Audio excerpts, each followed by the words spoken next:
¿Cómo están? Buenos días. Hoy vamos a comenzar el tema 3 que se refiere a la arquitectura de los controladores de lógica programada o PLCs y a los lenguajes de programación. ¿Qué queremos entender acá?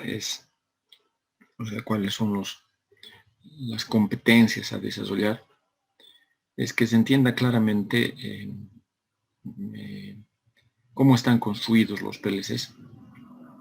Esto es necesario para tomar decisiones cuando se eligen este tipo de dispositivos, el tamaño de los dispositivos y los lenguajes de programación, así como la tecnología con la cual son fabricados. Y obviamente los PLC son parte de lo que es la tecnología programada y por lo tanto, es necesario conocer los lenguajes de programación. A programar como tal aprenden en el laboratorio, pero es necesario saber cuáles son los lenguajes y los detalles que significan la programación de los PLCs. Bueno, entonces, ¿qué es un autómata programable? También llamado PLC. PLC en realidad es un acrónimo de Programmable Logic Controller, PLC en inglés, ¿no? Y de acuerdo con la norma 61131, en la norma I61181 vamos a hablar un poquito más adelante estrictamente de a qué se refiere esta norma, ¿no? Es en realidad la que estandariza todo lo referido a autómatas programables, es decir, a PLCs, no solamente en el tema de software, sino también en el tema de hardware y de las aplicaciones y características que tienen que tener. Ya, esta norma, ISE significa International Electrotechnic Commission, o la Comisión Electrotécnica Internacional. Es una norma europea, que es la que mejor ha definido el trabajo con los PLCs, ¿no? Un autómata programable, un PLC, es una máquina electrónica programable diseñada para ser utilizada en un entorno industrial, un entorno hostil, que utiliza una memoria programable para el almacenamiento interno de instrucciones orientadas al usuario, que permite implantar soluciones específicas tales como funciones lógicas, secuencias, temporizadores, recuentos y funciones aritméticas, con el fin de controlar mediante entradas y salidas digitales y analógicas diversos tipos de máquinas o procesos. ¿Ya?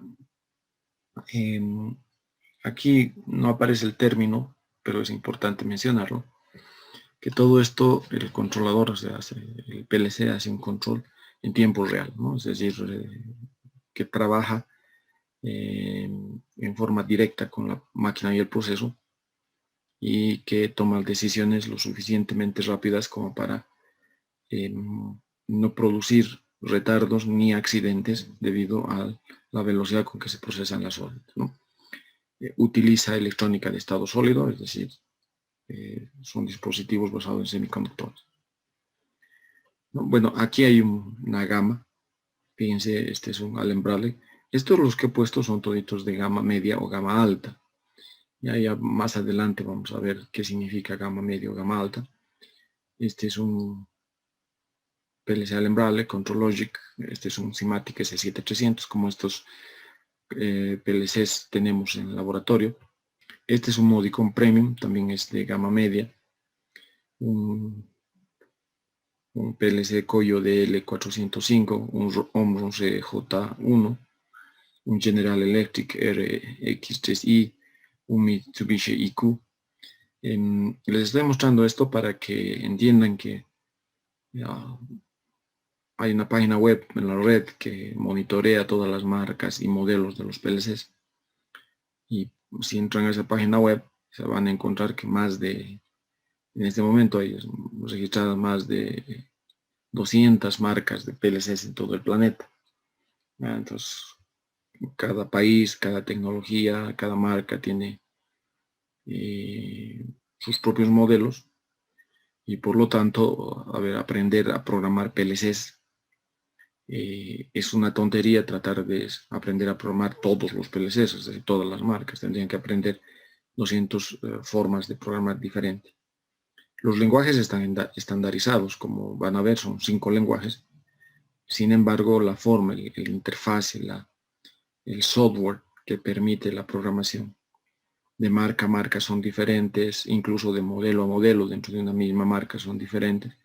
Y por lo tanto, es digamos, es una tontería tratar de aprender todos los lenguajes, o sea, todos los entornos de programación de PLCs.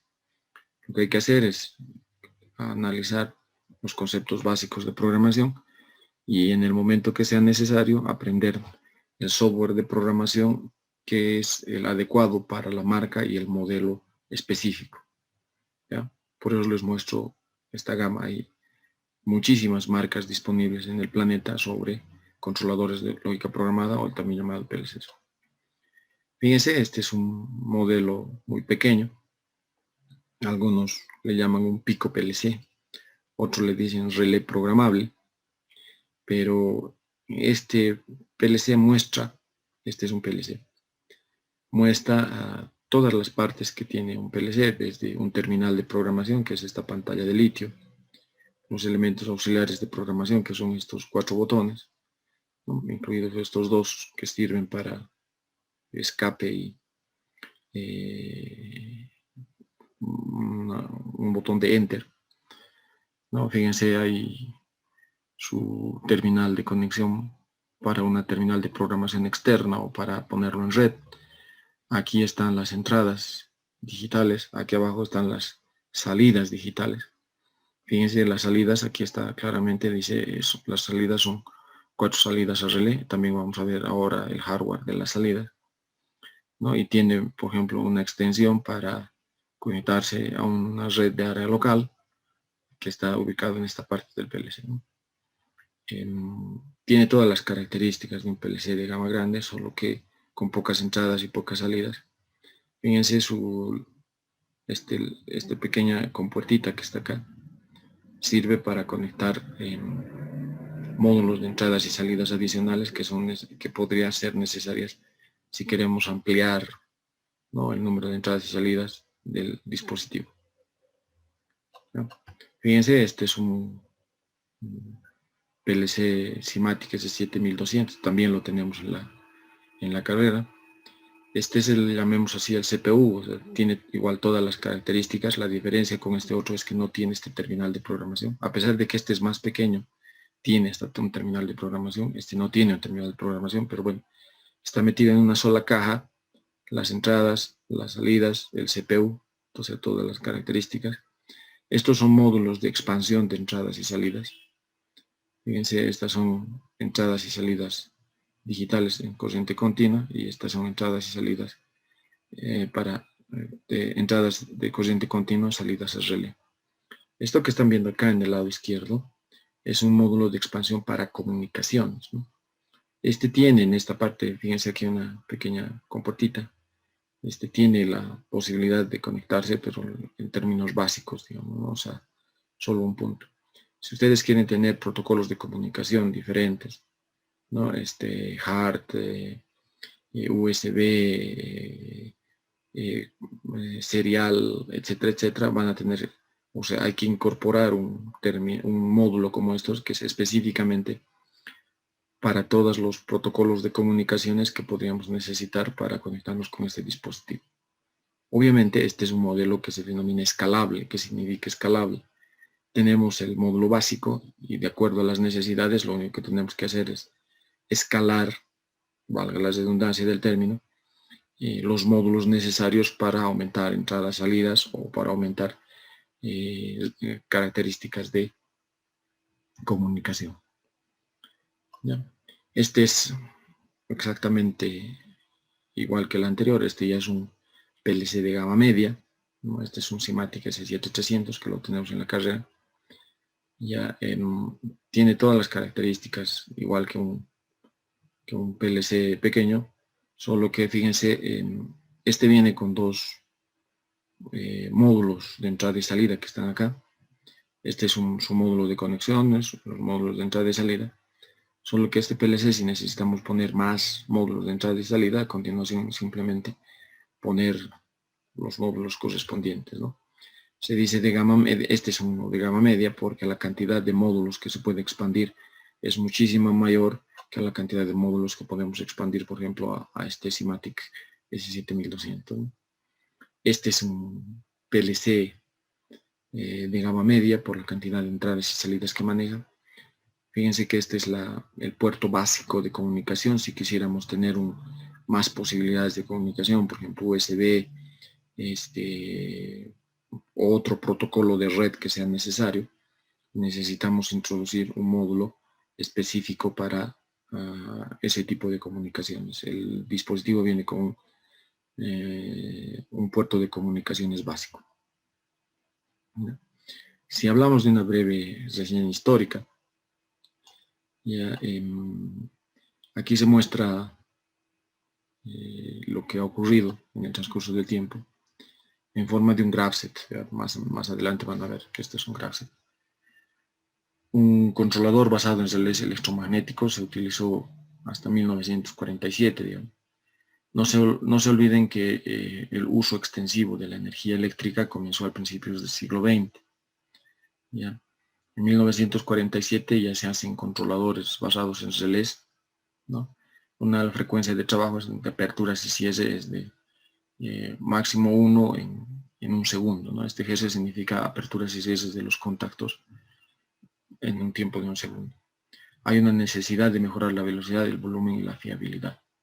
Para eso, en la década de los 50, después de que el transistor, ¿no? O sea, los semiconductores comienzan a entrar con toda fuerza en el ámbito de la electrónica, entonces ya se hacen estos controladores, llamemos eléctricos, empiezan a ser controladores electrónicos que utilizan transistores, ¿no? Y con estos transistores, bueno, la frecuencia de trabajo subió a 50 Hz.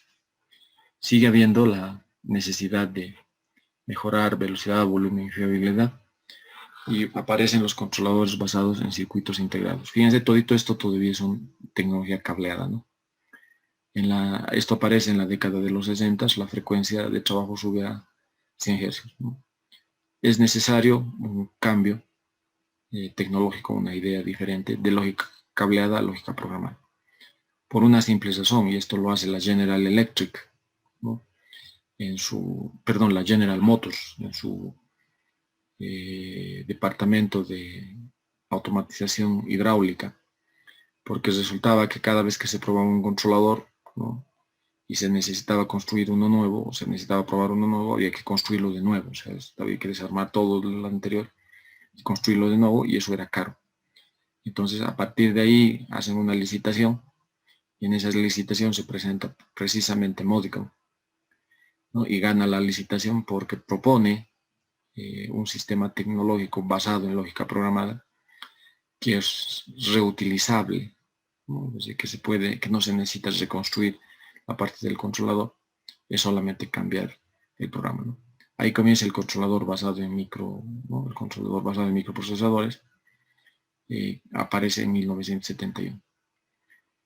Hay una necesidad de crear subsistemas compatibles con los microprocesadores, entonces el controlador está basado en familias ya de microprocesadores, y ahí aparecen las unidades de entradas y salidas, los terminales remotos de comunicación universal asíncrono, memorias, etcétera, etcétera, ¿no?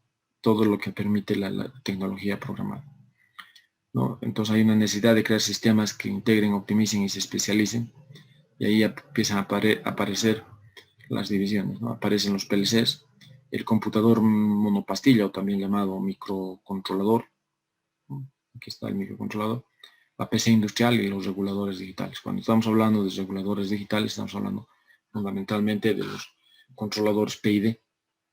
Y fíjense cómo esto se ramifica, ¿no? Bueno, el computador monopastilla aparece en 1976 con una poca capacidad de memoria y pocos controladores, ¿no? Cuando se necesita una mayor especialización, bueno, esto de un computador hecho en un solo circuito integrado, aparecen lo que son los microcontroladores y los procesadores digitales de señales, ¿no? Los procesadores digitales de señales específicamente para controlar datos, manejar datos, hacer todo la administración de datos, ¿no? Fundamentalmente diseñados para propósitos de comunicaciones o telecomunicaciones, y el microcontrolador utilizado para controlador de eventos. ¿Ya? A nivel industrial, obviamente, lo que más se difunde son los controladores de lógica programada. Ahora, los controladores de lógica programada están basados en microcontrolador o pueden estar basados en otro tipo de dispositivo programable, ¿no? Como es un microprocesador. Depende de las marcas. Ok, aquí están los diferentes elementos, ¿no? Las diferentes características de los controladores comerciales, una PC industrial, un PLC, un microcontrolador, un regulador digital. Cuando estoy hablando de regulador digital, vuelvo a mencionar, estoy hablando fundamentalmente de los controladores PID. Ok, los PLCs están ubicados aquí. Fíjense, estos son los, igual que cuando hicimos la matriz de elección tecnológica para determinado o para diferentes ambientes industriales. Lo mismo acá, o sea, están acá las características de control necesarias y aquí están las diferentes soluciones que se podrían utilizar. Por ejemplo, si se necesita solo control booleano, control de sistemas de eventos discretos basados en las características combinacionales y secuenciales de variables digitales, eso que se llama control booleano, lo mejor es utilizar un PLC. Se puede utilizar una PC industrial, se puede utilizar un microcontrolador, se puede utilizar un regulador digital, pero lo mejor que se puede hacer es utilizar un PLC. Si se necesita control continuo, se puede utilizar una PC industrial, pero también se puede utilizar con mayor propiedad un regulador digital. Se puede utilizar el control continuo siempre que se tenga tarjetas de adquisición de datos y se puede utilizar un microcontrolador siempre que el microcontrolador sea de por lo menos 16 bits en el bus de datos, ¿ya? Y tienen que haber interfaces con conversores análogo digital y digital analógicos, es decir, un microcontrolador un poquito más elaborado, ¿no? Además que tiene que tener una arquitectura adecuada para procesar señales continuas. Cuando estamos hablando de control continuo es lo que les he mencionado, ¿no? O sea, necesitamos la temperatura en un tanque constante, la temperatura en un horno constante, el nivel en un tanque igual constante, ¿no? Eso es lo que hablamos de control continuo. Si hay gestión o cálculos complejos, es mejor utilizar una PC industrial, ¿no? Si el número de elementos que se va a construir son en serie, son muchos elementos, es mejor utilizar un microcontrolador. Lo mismo si se necesita velocidad de procesamiento, si hay necesidad de velocidad de procesamiento, es mejor utilizar una PC industrial o un microcontrolador. Y si se necesita más amplitud en lenguajes de programación, es mejor utilizar una PC industrial que se puede programar hasta en lenguajes de alto nivel. Los PLCs en ese sentido están restringidos a 5 y son muy específicos para este tipo de dispositivos. Si la cantidad de entradas y salidas es considerable, es mejor utilizar un PLC. Lo mismo si se necesita una capacidad de comunicación. Cuando hay capacidad de comunicación es mejor utilizar una PC industrial que un PLC, ¿no? Fíjense que aparentemente el que cumpliría más requisitos de control es una PC industrial. Sin embargo, poner PCs industriales es mucho más caro porque estamos hablando que estas computadoras tienen que ir a ambientes industriales muy hostiles, ¿no? Que las características de las PCs industriales no son las características de las PCs que tenemos en casa, laptops o desktops o las computadoras de escritorio que conocemos, que son solamente para uso doméstico, no tienen esas características, son muchísimo más robustas porque tienen que soportar ambientes industriales, por lo tanto son dispositivos mucho más caros que los PLCs, ¿no? Bueno, los PLCs son, digamos, los que mejor se adaptan a ambientes industriales, ¿no? Y que si se necesita solamente control booleano, es decir, en otras palabras, control de sistemas de eventos discretos, y se necesita gran cantidad de entradas y salidas y buena capacidad de comunicación, lo mejor es utilizar un PLC, ¿no? El control continuo lo realiza el regulador digital, es más adecuado. Cuando estamos hablando de utilizar, cuando se tiene que hacer mismos dispositivos en grandes cantidades, en vez de un microcontrolador, se podría pensar en hacer con sistemas empotrados o lo otro, soluciones a medida, ¿no? O sea, estos sistemas empotrados permiten diseñar el propio microcontrolador, ¿no? Entonces, cuando hay demasiados elementos, es mejor, o sea, una alternativa es utilizar los sistemas embebidos, que se llaman, o los sistemas empotrados, ¿no? Basados en tecnología de hardware reconfigurable, obviamente. Y si se necesita hacer control de procesos, estamos hablando de procesos industriales, químicos, metalúrgicos, mejor utilizar PCs industriales o utilizar PLCs de acuerdo a la cantidad de entradas y salidas que se puede disponer, ¿no? O sea, que se necesita disponer en esa industria. Bueno, aquí entre los controladores eléctricos y programables hay una evolución, ¿no?, entre la funcionalidad y el precio, ¿no? Si lo que necesitamos es baja funcionalidad, lo podemos hacer con tecnología cableada de contactores y temporizadores. Si necesitamos un dispositivo, digamos, relativamente barato, sin mucha funcionalidad, podemos utilizar un PLC de gama pequeña, ¿no? O sea, los pico PLCs que se llaman, muy pequeños. También podemos utilizar PLCs de gama pequeña, como son micro PLC. Esto le llama módulo lógico, también de hecho es relé programable.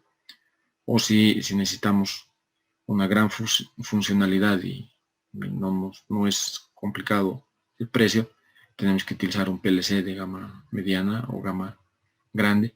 Y bueno, si de todas maneras necesitamos mayores elementos como cálculos complejos, podemos utilizar una PC industrial, ¿no?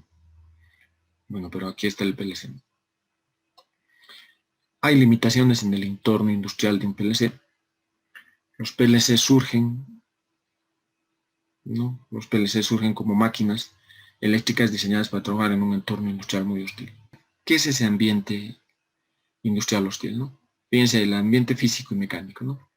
En la industria hay vibraciones y choques que afectan a los contactos y las soldaduras en los circuitos impresos.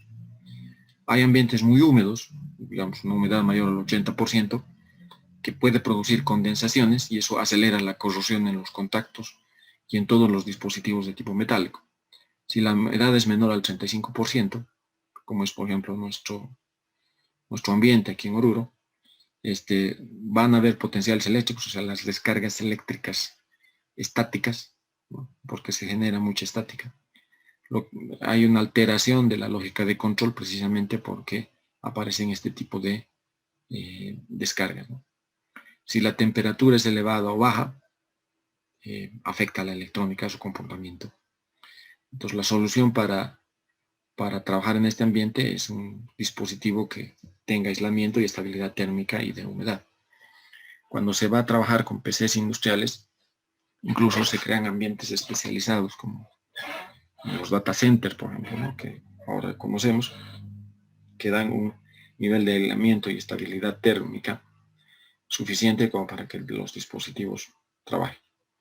Sin embargo, si las industrias no es posible utilizar este tipo de cosas, o sea, de generar ambientes de aislación y estabilización térmica específicos, los PLCs pueden trabajar en estos ambientes hostiles porque están diseñados como tal para trabajar en esos ambientes, ¿no?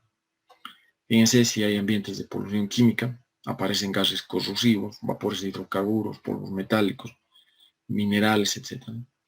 Esto produce corrosiones en los circuitos, ¿no?, potenciales inducidos, cortocircuitos, etc. Cuando esto ocurre, ¿cuál es la solución? Un aislamiento en cajas herméticas y barnizado de los circuitos impresos, ¿no? ¿Qué pasa si hay perturbaciones eléctricas, ¿no? Fuerzas electromotrices generadas por temperaturas, reacciones químicas, interferencias electromagnéticas, inducción también, ¿no? Entonces, lo cual produce lecturas erróneas en entradas y evaluación aleatoria de la lógica de control cuando se trabaja con un dispositivo, ¿no? Solución, hay que utilizar algún sistema de protección electromagnética, ¿no? O sea, estas características, ¿no?, aislamiento y estabilización térmica y de humedad, aislamiento en cajas herméticas y barnizado de circuito impreso y protección electromagnética.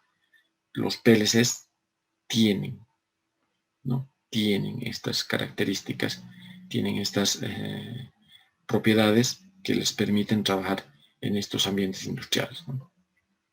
Bueno, ¿cómo trabaja un PLC? Bueno, fíjense, un PLC es fundamentalmente un dispositivo electrónico muy parecido en su arquitectura, lo vamos a ver enseguida, a una computadora que tiene entradas y tiene salidas, ¿no?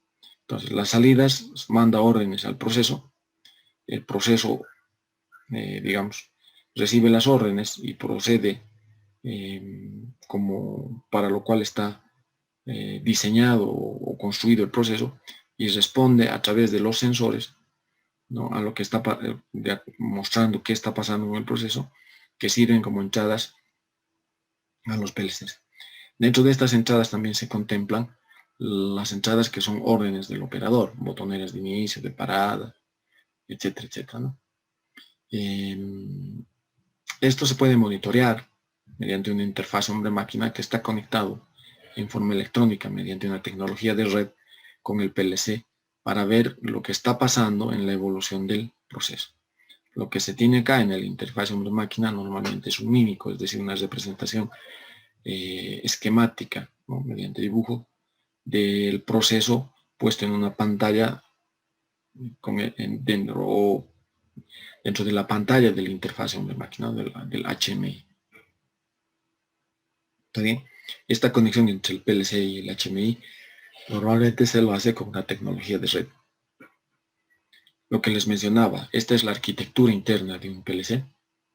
¿Ya? Fíjense que es la típica arquitectura von Neumann.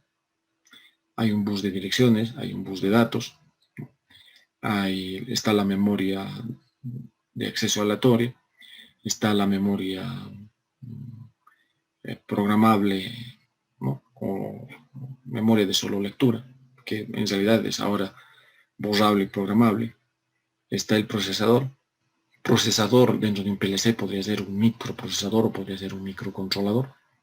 El microcontrolador también tiene memoria externa, digamos, pero bueno, el microcontrolador ya tiene una memoria interna que sirve para, digamos, parte del programa que es de uso frecuente respecto a la parte del programa que podría estar en la RAM. Tiene una interfaz serial, en realidad esta interfaz serial ahora es mucho más grande porque permite no solamente la conexión serial, sino otro tipo de conexiones al dispositivo. Bueno, tiene un módulo de entradas y tiene un módulo de salida que está conectado, ¿no?, a la RAM donde se encuentra la memoria, el programa que permite automatizar un proceso. Y bueno, les decía, tiene su módulo de entradas y módulo de salidas, ¿no? A las entradas llegan la información que viene de los sensores y de los elementos que utilizan los operadores, ¿no?, botoneras, llaves, etcétera, etcétera. Y bueno, del módulo de salidas se manda información hacia los actuadores, relés, contactores, variadores de velocidad, etcétera. ¿Cómo funciona esta arquitectura von Neumann? Tendrían que conocer con detalle los electrónicos y los estudiantes de ingeniería de sistemas, ¿no? Cómo se envía información, o sea, dónde se guarda la información, etcétera, etcétera. De todas maneras, cuando estemos viendo el tema del programa de los PLCs con mayor detalle, vamos a ver que en un comando el procesador recibe la información de qué tiene que hacer, la orden que se le está dando, dónde encuentra los datos, es decir, dónde captura los elementos que son necesarios y dónde envía los resultados, ¿no? En un comando se le dice eso. Entonces, la forma de funcionar es exactamente igual que de una computadora, ¿no? La orden llega por el bus de datos, ¿no? Por el bus de direcciones se menciona dónde se encuentra el programa, por el bus de datos llega la orden, procesa la orden, por el bus de datos guarda a través del bus de datos obtiene los datos que son necesarios para la orden, Una vez que procesa, se guarda también en la memoria. ¿Dónde encuentra los datos? Eso, la dirección donde se encuentran los datos para procesar, para cumplir con el comando. La dirección donde encuentra eso se hace a través del bus de direcciones. El dato que se encuentra en esa dirección va por el bus de datos hacia el procesador. Una vez que se procesa, ese dato va a ir obviamente por el bus de datos hacia la memoria, y donde se almacena se establece a través del bus de dirección. En la ROM normalmente se encuentra el programa de sistema, que se llama también un programa específico para que todo el dispositivo funcione.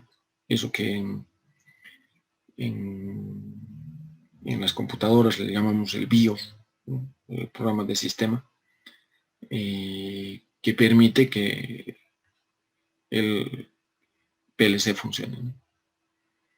Bueno, estos detalles de funcionamiento de la arquitectura de un PLC se lo pueden ver en cualquier libro de arquitectura de computadoras, ¿no? Porque es exactamente la misma arquitectura. En la parte externa de un PLC, bueno, normalmente lo que se tiene es una fuente de alimentación. Fíjense que atrás de todos los módulos hay un bus, ¿no? Conectores, ¿no? Para un bus común, que permite comunicarse entre los diferentes módulos que son componentes del PLC, ¿no? Fíjense que lo primero va a ser una fuente de alimentación, la unidad central de procesos, es decir, el cerebro, la parte misma principal del controlador. Hay un módulo de entradas y salidas, un módulo de entradas digitales, un módulo de entradas de salidas digitales, un módulo de entradas y salidas analógicas. Los módulos de comunicación que les he mostrado también ya, ¿no? Para contactos, comunicaciones, PID, etc. ¿No? Esto digamos, se escala mediante módulos, y esos módulos se conectan mediante un bus que está detrás, que es el bus que permite el intercambio de información entre los diferentes módulos, ¿no? El CPU se comunica con una unidad de programación o supervisión, con HMI o con SCADA, y hay conexiones también a otros controladores o a entradas y salidas remotas, sobre todo conexiones con otros controladores para poner una red de dispositivos como los PLCs trabajando dentro de una misma industria, ¿no? Si yo tengo varios sectores de la industria, probablemente cada sector tenga su PLC de automatización, y si se necesita coordinar, lo que hay que hacer es conectar cada uno de sus PLCs de las diferentes áreas mediante un bus de campo, ¿no? Un bus de red que permite hacer esto, ¿no? Bueno, el módulo de entradas digitales, esto está viniendo de las botoneras, fines de carrera, sensores ópticos, etcétera, ¿no? Todos los elementos que permiten enviar señales 0, 1, on-off, encendido, apagado, al dispositivo. Bueno, las salidas están destinadas a actuadores digitales como válvulas neumáticas, lámparas indicadoras, relés, ¿no? O sea, para manejar mayores tensiones y corrientes, etc. Y bueno, al módulo de entradas y salidas analógicas se conectan sensores analógicos como termopares, potenciómetros, sensores de nivel, sensores de caudal, sensores de temperatura, etc., que a través de transductores y transmisores adecuados se ponen en un formato que pueden leer el módulo de entrada y salida, el módulo de entradas análogas, ¿no? Y las salidas son los actuadores analógicos, como variadores de velocidad, motores de corriente continua cuyo desplazamiento angular necesitamos, etc. O sea, cuyo desplazamiento angular necesitamos controlar, etc. Esos son los módulos de entrada y salida. Ahora, el número de bits que utiliza en el bus de conexiones normalmente es de 16 bits. Pero bueno, depende también eso del modelo y de las posibilidades que hay en el mercado de conseguir PLCs, digamos, que tenga más cantidad de bits en el bus de dirección. ¿Okay? Esta es la, digamos, en forma esquemática, la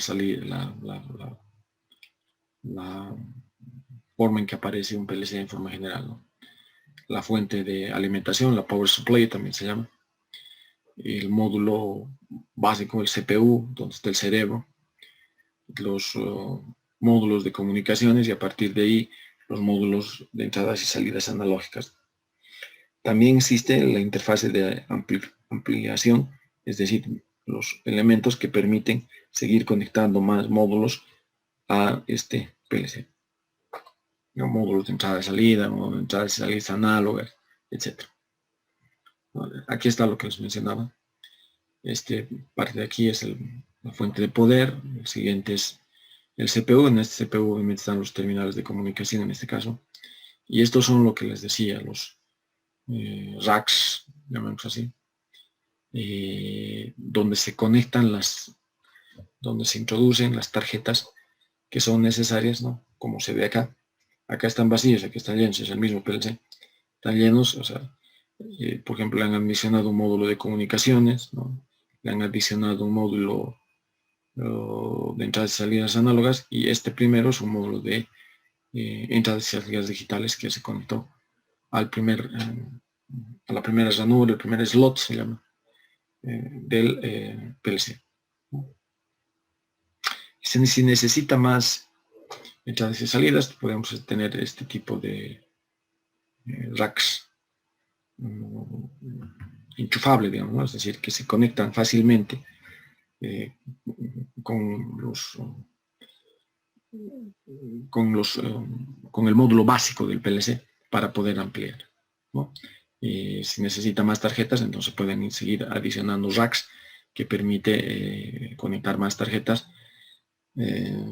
para mejorar el número de entradas y salidas digitales, analógicas, comunicación, etcétera, etcétera, y que el CPU, es decir, la unidad central de proceso del controlador, pueda direccionar o manejar o administrar todos estos elementos adicionales, ¿no? Esta es una configuración de un solo bloque, como es por ejemplo el SIMATIC S7200, y cada una de sus partes es la que se muestra acá, ¿no?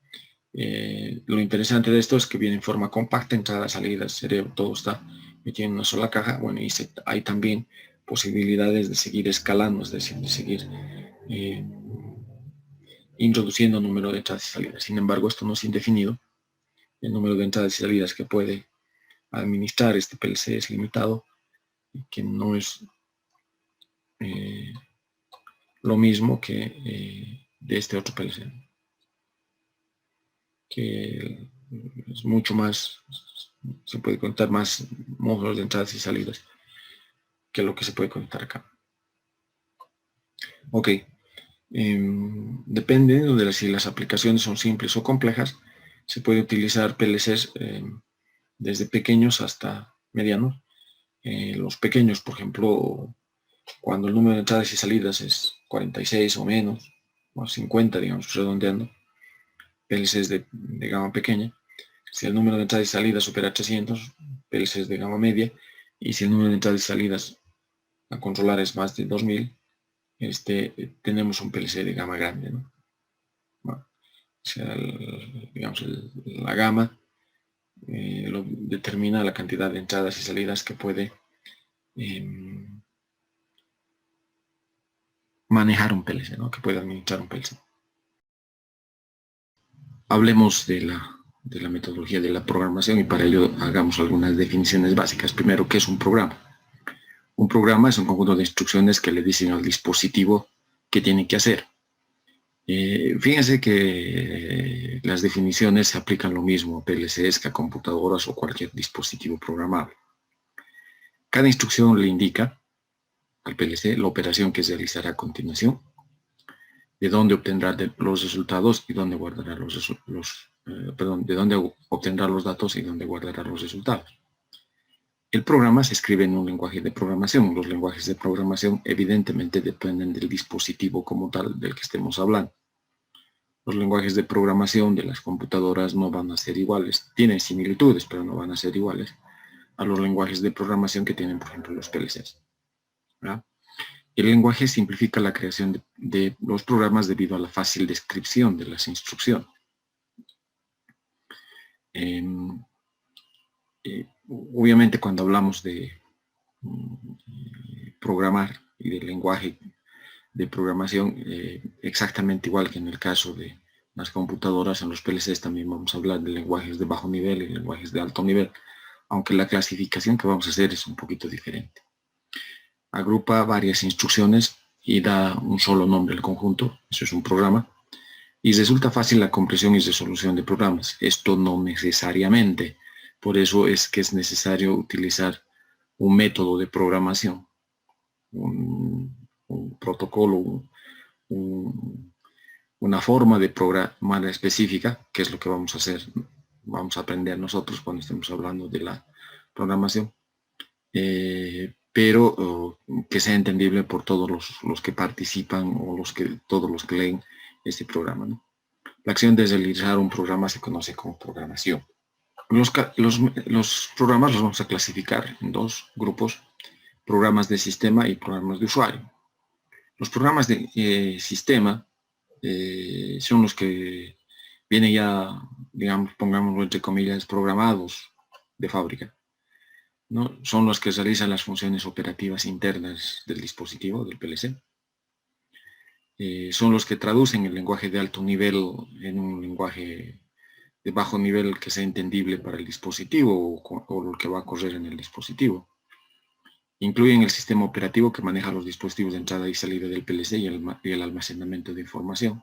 Los programas de sistema son los que hacen la gestión de la memoria, ¿no? La administración completa, la gestión de la memoria. Y bueno, organizan el procesamiento de los programas de usuario. ¿Ya? Como les digo, este programa viene programado de fábrica. Algunos PLCs permiten modificar los programas de sistema o lo hacen previa autorización de los fabricantes, ¿no? O sea, si se quiere modificar alguno de los programas de sistemas hay que pedir autorización al fabricante, pero es lo que se tiene dentro del dispositivo cuando se enciende, cuando se energiza el PLC. Y bueno, los programas de usuario son los que vamos a desarrollar. Es un conjunto de instrucciones que programa el usuario a fin de resolver un problema de automatización específico. Se tiene que hacer con un método también establecido, no es simplemente sentarse y escribir el programa. Todavía se utiliza en algunas ocasiones una forma de programación, lo voy a poner entre comillas, intuitiva, es decir, que no resuelve, digamos que no resuelve mediante un método.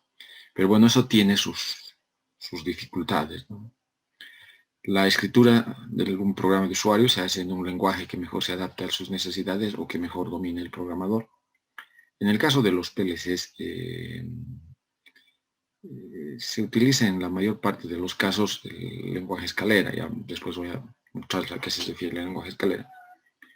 Pero se utiliza frecuentemente ese lenguaje por una simple razón. Es el que es más entendible con toda la gente que participa en el tema de la automatización del proceso y por lo tanto todo el mundo conoce ese lenguaje. Además de que es el lenguaje que por defecto traen todos los PLCs. El usuario debe adaptarse a la representación del lenguaje que posee el PLC que está usando. Y en algunos casos el PLC viene con, digamos, por defecto con un solo lenguaje y bueno, hay que adaptarse al lenguaje que nos presenta el dispositivo, aunque esto ocurre cada vez menos porque se van a dar cuenta también que ya los PLCs actuales, por el software que manejan, el software de programación, que manejan, pueden utilizar varios de los lenguajes que se establecen en la norma y que por lo tanto se va, digamos, el lenguaje en el cual se va a programar es enteramente decisión del programador. Los elementos de programación, o los lenguajes de programación, los vamos a clasificar en dos grupos, ¿no? Los lenguajes gráficos y los lenguajes textuales. ¿Ya? La creciente complejidad en la programación de los autómatas programables requiere una estandarización. Bueno, la estandarización se hizo en la IS, en la International Electrotechnic Commission, que, bueno, el estándar IS 61131 es, digamos, abarca todo lo que significa los PLCs. Hoy les voy a mostrar, les voy a hacer una breve descripción de la norma, pero en su parte 3, que está basado en la norma IS 65, es el estándar, es la norma para la programación de PLCs. Alcanzó el estado de estándar internacional en agosto de 1992 y es el que hasta ahora es el que se maneja. Incluso los PLCs que se fabrican en los Estados Unidos están, si bien no cumplen a cabalidad la norma, bueno, han adoptado para sus lenguajes de programación lo que establece esta norma, ¿no? Me refiero a los lenguajes como tal. Bueno, aquí está la norma. Este es, hasta donde tengo entendido, esto hay que revisar, porque esto siempre se actualiza frecuentemente. Fíjense, esta es la edición 3.0 de febrero del 2013. Habría que revisar en la página web de la IS si esta norma, la 61131, está en esta última edición o ya se ha sacado una nueva edición, ¿no? Pero bueno, fíjense, esta es la norma IS 61131 en sus 8 partes, ¿verdad? Eso también hay que revisar porque el número de partes aumenta. Y bueno, se refiere la norma internacional, la 61131, a todo lo que es concerniente a los controladores de lógica programada, y en su parte 3, ¿no?, en la edición 3.0 de 2013, que estaba, bueno, o sea, esto hay que revisar si es realmente la última edición, se establecen los lenguajes de programación, ¿ya? Fíjense la información general acerca de los PLCs, especificaciones y ensayos de los equipos, guías de usuario, comunicaciones, seguridad funcional, programación de control difuso, es la parte 7 de la IEEE 61131, y la parte 8 son las directrices para la aplicación e implementación de lenguajes de programación. Sin embargo, esto también es frecuente que se aumente el número de partes de la norma, porque hay elementos que aparecen nuevos para los dispositivos y se necesita poner un estándar internacional y por lo tanto aumentan también, ¿no? Esto es, en otras palabras, esto de la norma es, hay que revisar permanentemente si ha habido alguna actualización, y eso nos dicen en la página web de la IS.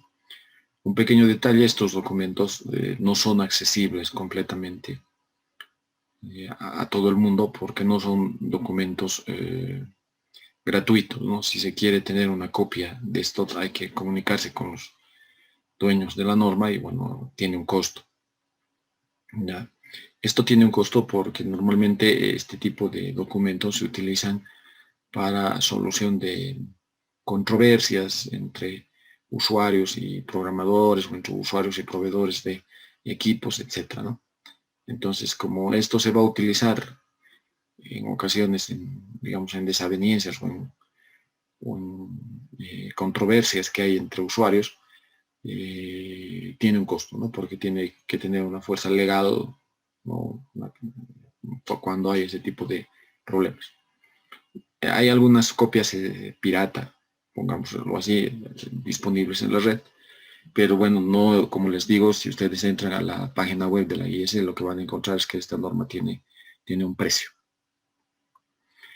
Los lenguajes de programación son 4, y digamos el quinto, que no se lo considera como tal un lenguaje de programación, que es, bueno, tiene una característica específica, es el GraphSet. Pero bueno, los otros lenguajes son el diagrama escalera, el diagrama de bloques funcionales o Function Block Diagram, ¿ya? Y los lenguajes literales son 2, el listado de instrucciones y el texto estructurado. El diagrama de escalera también se llama Ladder Diagram, o digamos, en términos españolizados, lenguaje escalera. El diagrama de bloques funcionales también se le dice logigrama. Sin embargo, yo les pido por favor, porque ya el anterior semestre he tenido una dificultad con esto, el logigrama, o sea, ese es el FBD, ¿no? Lo vamos a llamar es el diagrama de bloques funcionales, aunque también se le dice logigrama. Sin embargo, el logigrama con el cual, o sea, que ustedes pueden imprimir a partir de los lenguajes de programación, no son los lenguajes, no es el logigrama que nosotros deducimos cuando estamos aplicando el GraphSet, no es lo mismo. Porque se van a dar cuenta que cuando nosotros utilizamos el GraphSet, el logigrama que utilizamos utiliza cerrojos set reset, ¿ya? Latches o si quieren flip-flops, set reset. ¿Ya? Los diagramas de bloques funcionales utilizan las compuertas básicas, las compuertas lógicas AND, OR, NOT, para expresar todo el programa y en ocasiones hay partes del programa que ustedes lo van a hacer en escalera que el FBD simplemente no traduce. Es decir, no hay la equivalencia de la diagrama escalera en el function block diagram y lo mismo en sentido inverso. Entonces, no todo lo que programan acá podría aparecer en la lógica escalera. Eso depende del dispositivo y de su lenguaje de programación. Para hacer un resumen, el function block diagram, que también recibe el nombre de logigrama, tiene notables diferencias con el logigrama que vamos a utilizar para el método GraphSet. ¿Va? Por lo tanto, poner este FBD sacado de los lenguajes de programación como el logigrama para el GraphSet es un error garrafal. Lo estoy poniendo claro desde el principio. Bueno, los lenguajes literales, que son el listado de instrucciones, el instruction list, ¿va? Y el texto estructurado. Les estoy poniendo aquí unos nombrecitos, ¿ya? El SFC es Sequential Function Chart, está en inglés. El LD significa Ladder Diagram, está en inglés. El FBD significa Function Block Diagram, está en inglés. El listado de instrucciones es Instruction List, está en inglés. Y el texto estructurado es Structured Text, que está en inglés. Sin embargo, aquí estoy poniendo KOP, aquí estoy poniendo FUP, aquí estoy poniendo AWL, que son, digamos, los acrónimos, igual que LD, que son los acrónimos para estos lenguajes de programación en alemán. ¿Por qué estoy poniendo esto en alemán? Por una simple razón. Siemens, que es una de las marcas más difundidas de controladores lógicos programables, se fabrica en Alemania, son productos alemanes, o se fabrican bajo licencia alemana, y por lo tanto también utilizan estos términos. ¿Ya? Entonces, 4 lenguajes y el GraphSet, ¿no? el último, que también es un lenguaje de programación, pero bueno, tiene características adicionales muy convenientes para la interpretación del programa y por eso sale, digamos, de la clasificación del lenguaje como tal. ¿Ya? Pero también esta clasificación depende del autor que hace el estudio de los lenguajes de programación. En resumen, son 5 lenguajes, 5 formas de programar PLCs. La selección del lenguaje de programación depende de la experiencia del programador, de la aplicación concreta que para la cual se está haciendo la programación, del nivel de definición de la aplicación, de la estructura del sistema de control y del grado de comunicación con otros departamentos de la empresa. O sea, hay que considerar varios elementos cuando se hace la selección del lenguaje de programación. Bueno, pero tampoco es un tema extremadamente complicado, como les he dicho, porque el lenguaje más difundido para programación es el lenguaje escalera. Aquí están los lenguajes de programación, el ladder, el estado de instrucciones, el FBD o logigrama, el texto estructurado y el SFC o GraphSet. ¿Ya? Lo ideal es que se transicione o se transite de ladder a instruction list, de instruction list a FBD, de FBD a ladder o de texto estructurado a ladder o de SFC a ladder o de instruction list a SFC, etcétera, etcétera. Pero esa transición, ese transitar de un lenguaje de programación a otro no siempre es posible. ¿Ya? No siempre es posible.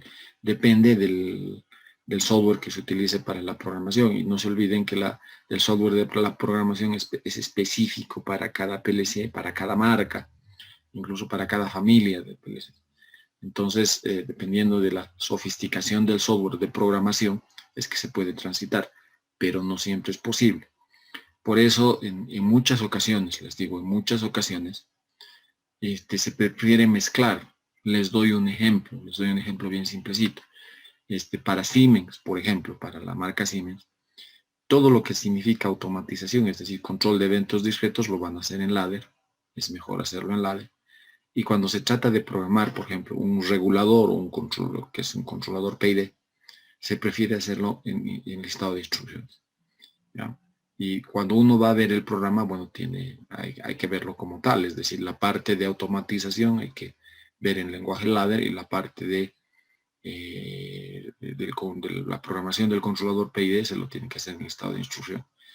¿Ya? Entonces, a veces incluso son complementarios, no son, digamos, exclusivos para un solo lenguaje. En muchas ocasiones son complementarios.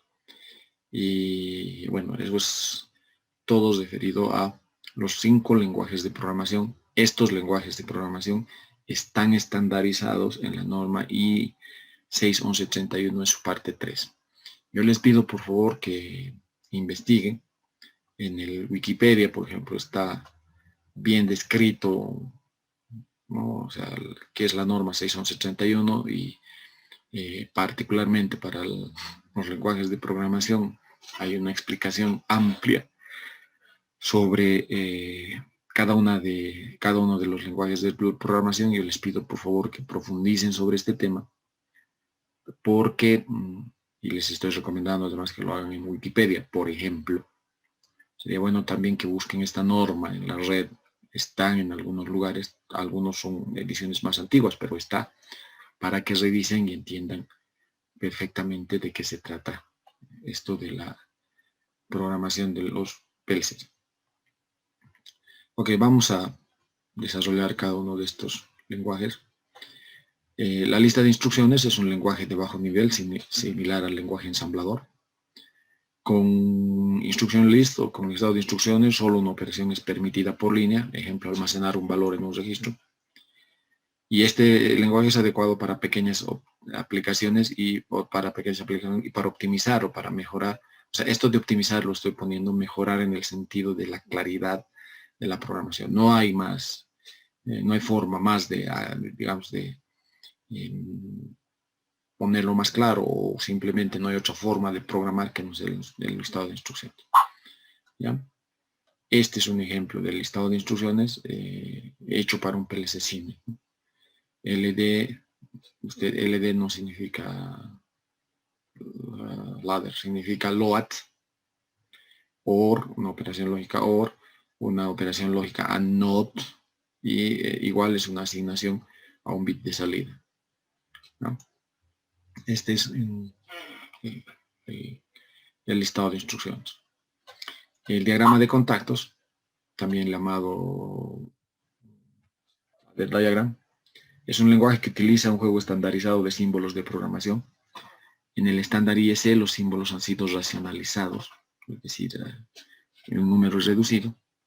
Prácticamente, también una práctica muy común entre los fabricantes, que el ladder, o sea, la cantidad de símbolos de diagrama escalera que ofrecen los fabricantes en su software de programación tenga muchos más elementos que lo que establece la norma. Incluso los softwares de programación les van a poner la posibilidad, si quieren programar con la norma o si quieren programar con toda la gama de comandos ladder o de elementos ladder que podría ofrecerles el propio software de la marca, ¿no? Cuando estoy hablando de software, estoy hablando del software de programación. Les doy un ejemplo, ¿no? El software de programación para los PLC Siemens ahora es TIA Portal. Ya, en realidad TIA Portal es lo que se denomina una suite, porque no solamente está el tema de la programación, que lo hace con STIP 7, ¿no? Es la parte, digamos, la parte del TIA Portal que se utiliza para programación, se llama STIP 7. Está el tema del desarrollo de la HMI o escalas para los PLCs, que es WinCC, que es parte de TIA Portal. Y está también la parte del PLC Sim, o sea, o la parte del programa que les permite simular el funcionamiento del controlador, ¿no? Bueno, tiene algunos elementos más que se podrían utilizar, pero bueno, a ese conjunto de programas que funcionan como tal en un solo sistema se le llama TIA Portal. Entonces, resumiendo, el software de programación para los PLC Siemens se llama TIA Portal. Ahora lo mismo ocurre para PLCs Allen Bradley.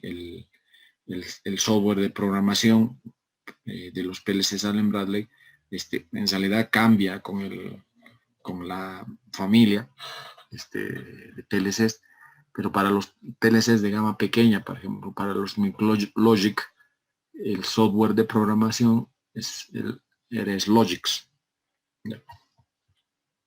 Bueno, también hay su software de programación para hacer SCADA o HMI, que es típico o que es específico para Allen Bradley. Pero bueno, el software de programación se llama Logic. Cuando estoy hablando de software de programación, estoy hablando de esos software, ¿no? Todos los PLCs en este momento. Omron, por ejemplo. O sea,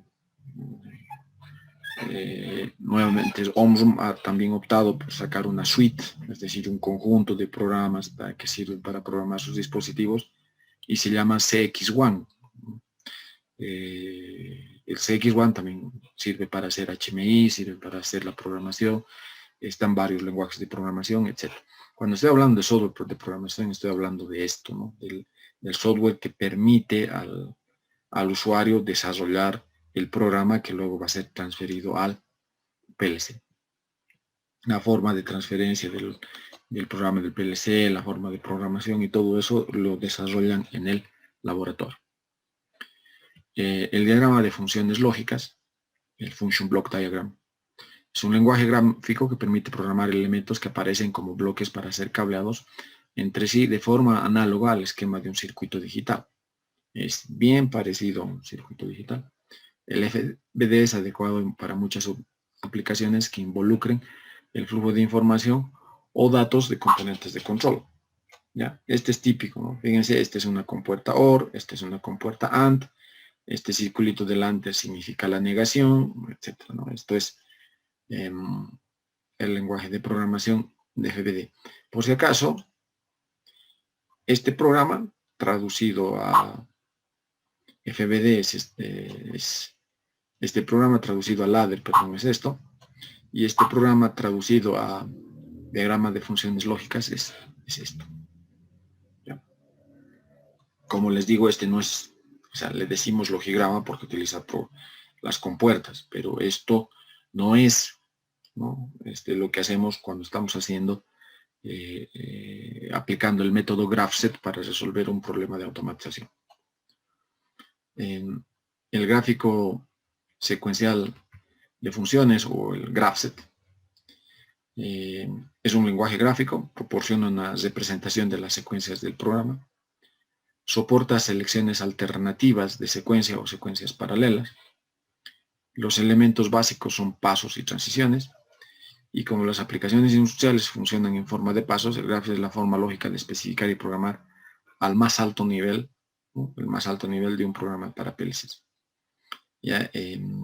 Sin embargo, el problema del GraphSet es que no todos los PLCs tienen parte del software de programación directamente programar el GraphSet, ¿no? Normalmente hay que hacer una traducción a ladder pasando por un logigrama.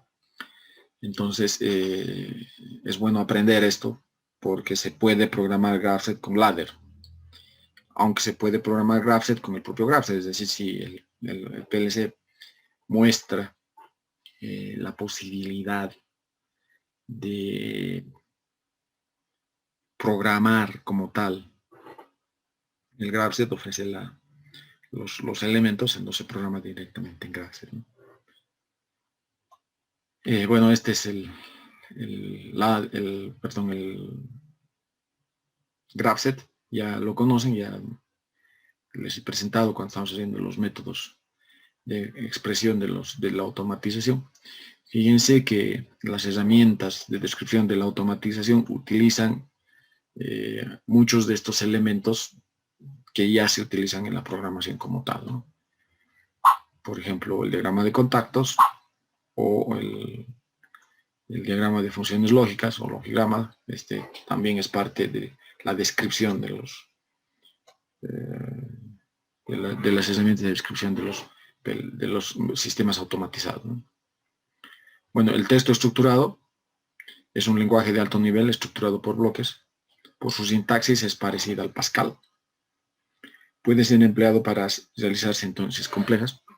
Especifica tipos de datos para el manejo de horas, fechas y temporizaciones. Y posee un soporte para bucles itinerantes como son repeat until, if then else y funciones como raíz cuadrada, seno, ¿no? Algunos PLCs dado la posibilidad cada vez más de darles mayores elementos que puedan ser utilizados por el programador.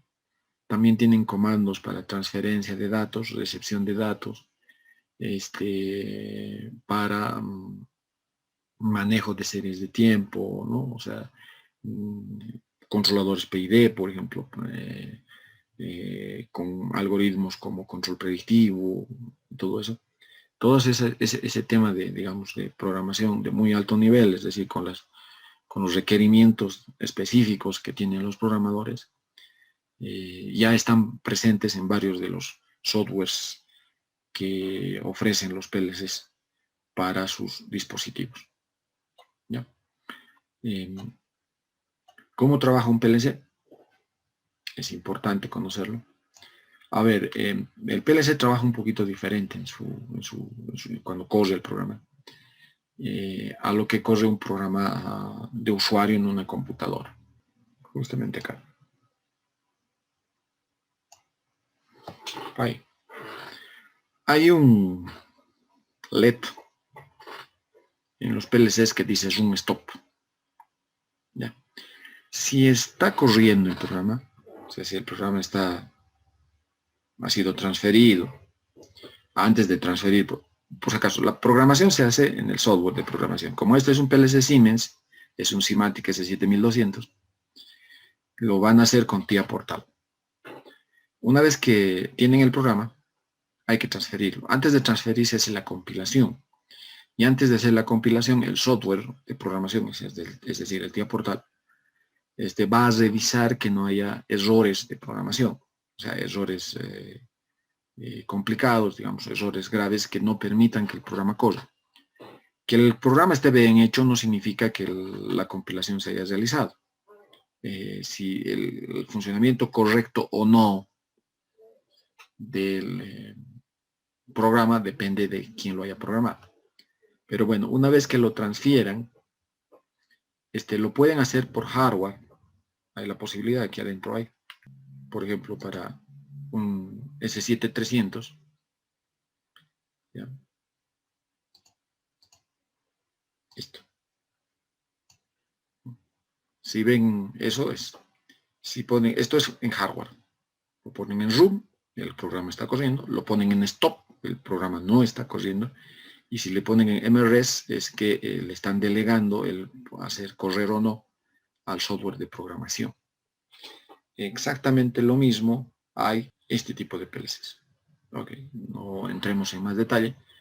Lo que nos interesa es, bueno, este bit, ¿no? El bit de, o este LED, el LED de Run Stop. Si lo ponen a correr, lo pueden hacer poner a correr el programa vía hardware, mediante ese switch que les he mostrado que hay en el propio PLC, o lo pueden hacer correr mediante una orden dentro del programa dentro del software de programación. ¿Ya? Una vez que lo ponen a correr, es decir, que el programa está corriendo, está en modo Run, aquí, desde este bit está encendido, el PLC hace esto, que se muestra acá. Primero atiende un diálogo con el operador, hace una lectura de las entradas, es decir, de la parte de la memoria. Esto también les voy a explicar cómo es que funcionan las entradas, de la parte de la memoria de las entradas. Corre todo el programa. ¿Ya? Por si acaso, cuando está corriendo este programa está en la memoria del PLC ya, y por lo tanto está en lenguaje de bajo nivel, está en el ensamblador del propio PLC. Entonces hace correr el programa desde el inicio hasta el final, hace una actualización de salidas y vuelve a comenzar el programa. Esto de hacer el diálogo con el operador, la lectura de entradas, correr el programa, actualización de la serie y volver a comenzar, tiene un tiempo, es decir, hay una demora. Esa demora es el tiempo de scan del PLC. ¿Ya? Es el tiempo de scan. Ya después les voy a explicar que, bueno, se puede separar ese tiempo. Pero bueno, el scan del PLC es ese tiempo. Corre y vuelve a comenzar con todo el programa en este orden que les estoy mostrando. ¿Cuánto tiempo tarda en hacer todo esto? Dependiendo del modelo y de la familia del PLC. Cuanto el PLC sea de gama mayor, este tiempo es cada vez menor. De los de gama pequeña, este tiempo es mayor. O sea, son, digamos, PLCs más lentos. Pero les doy un ejemplo. El scan de un programa que lo hagan en Simatic S7200 debe tardar más o menos unos 2 milisegundos. Es decir, eso también depende del número de instrucciones que tiene el programa. Pero bueno, el Siemens, por ejemplo, dice que aproximadamente 0.4 microsegundos por cada instrucción es lo que tarda en el corrido del programa como tal. Pero como hay otros elementos como el diálogo con el operador, la lectura de entradas, no solamente el tiempo que corre el programa como tal, sino también la actualización de salidas, el tiempo que se ejecuta en que se ejecuta el programa va a afectar al valor del scan total del sistema, ¿no? Porque esto tiene, cuanto más instrucciones tenga, más va a tardar. Digamos, no es un cambio notable en el tiempo de ejecución, en el tiempo del scan, pero tiene una incidencia. Entonces, en otras palabras, también, antes de que concluya esto, también cuanto más entradas se tengan, más se demora. Lo mismo que cuanto más salidas tenga o sea, cuanto más salidas del propio PLC se utilicen, más va a tardar en la ejecución del programa. Entonces, esta ejecución es variable.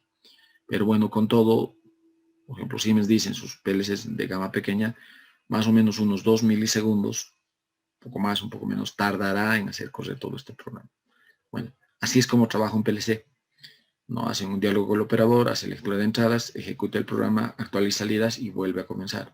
Y lo hace en una velocidad extremadamente rápida que no el usuario no se da cuenta de la velocidad con que está corriendo el PLC. ¿No? Bueno, aquí está lo que les decía, ¿no? El ciclo de scan. Bueno, tiene que atender el diálogo con el operador. De las entradas físicas que cambian, o sea, por ejemplo, se cierra una botonera. Cuando se cierra una botonera, en el momento en que se hace la lectura de entradas, esta parte, ese cambio en el estado físico que se ha traducido en la memoria de las entradas, afectará cuando está corriendo el programa. Corre todo el programa. El programa lo único que hace es actualizar la parte de la memoria de salidas, no manda órdenes a las salidas como tal, sino simplemente cambia algunos bits en la memoria de las salidas, y en el momento en que se hace la actualización de salidas, ese bit que había cambiado cuando estaba corriendo el programa, se transfiere a las salidas físicas reales, ¿no? O sea, las salidas físicas externas del propio PLC. En este programa habrá temporizadores, habrá contadores, habrá marcas internas, habrá un montón de cosas que es lo que vamos a aprender cuando estemos haciendo la programación de PLCs como tal. Pero bueno, el ciclo de scan es, ¿no? Cuando se habla de la lectura de entradas, es la transferencia de los datos de los dispositivos de campo a la memoria de entrada.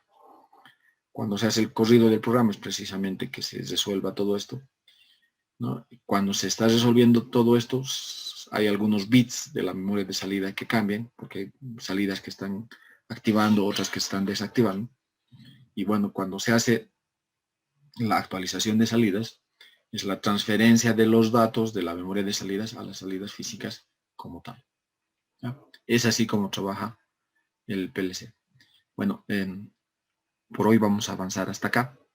En la siguiente clase vamos a hablar de precisamente esta parte de las memorias de entrada, vamos a hablar de las memorias de salida y vamos a hablar de los dispositivos físicos como tal que se utilizan, ¿no? O sea, en las entradas y en las salidas.